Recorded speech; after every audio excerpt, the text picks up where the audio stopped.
Hi folks.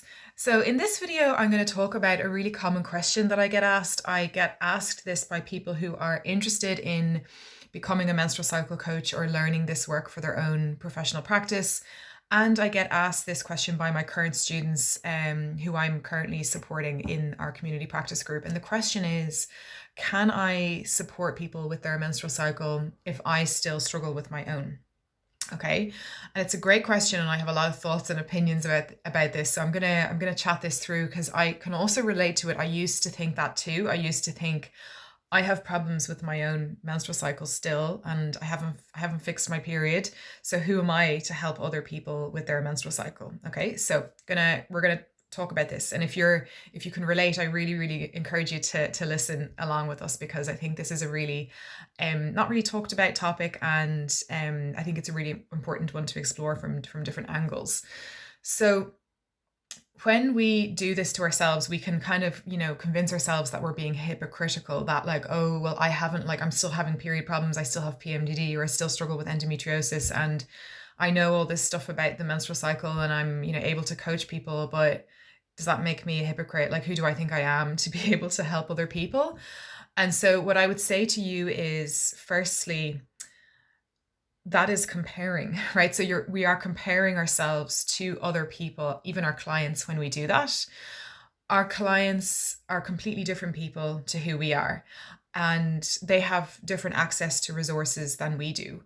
And every single person has different resources, different supports, different capacity, a different history, a different body, different biology, different biochemistry. Okay, so we have to be really careful that we're not comparing our bodies to other people who we don't know yet. Okay, so that's really important thing.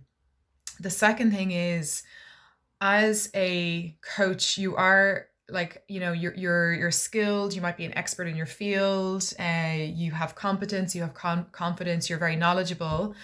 But you're also human. And when we do that to ourselves, when we, limit ourselves with that permission to work in this space, we can be denying our humanity. And it's a really important thing. And I think one of the most important things that you can do as a coach to have a relationship with your humanity. And I think you can do your clients a lot of good when you have a connection and relationship with your humanity, and having that really high standard and expectation of yourself that you need to be healed and perfectly fixed. It's actually, that is not helpful at all. And it's something that I would really encourage you to not engage in that type of thinking. Okay. So, because like I've said many times before, coaching in this space is a skills-based work. It's a skills-based piece of work, okay? And your own personal experience, really, even though it's so aligned with this work, it's actually separate too. And that brings me on to the third point, which is that it's really important that you have boundaries between your personal lived experience and your professional practice, okay? And that they're not equaling each other. So even though you have a personal experience with your menstrual cycle and a personal journey with menstrual cycle awareness, and you have your own healing journey, which is great, it does inform your practice, and it might inform your marketing and your storytelling and your connection and your ability to hold difficulty with your clients. It's also not, it doesn't also equal that. So it's very important that you get to have boundaries between your personal experience, your personal life, and then your professional life in this space, particularly when that line is quite blurred.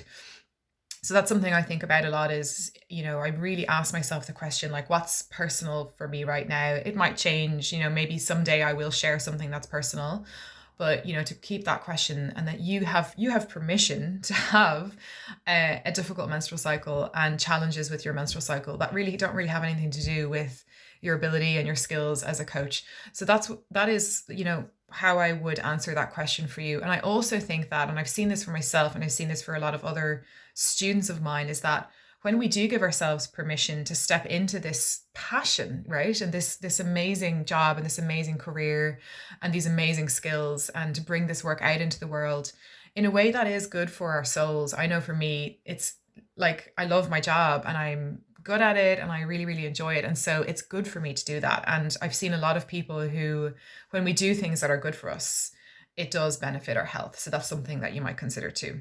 So if you're interested in joining us, we are currently taking applications for the 2023 Menstrual Cycle Professional Training. You can click on the application form to apply, and we hope to see you there.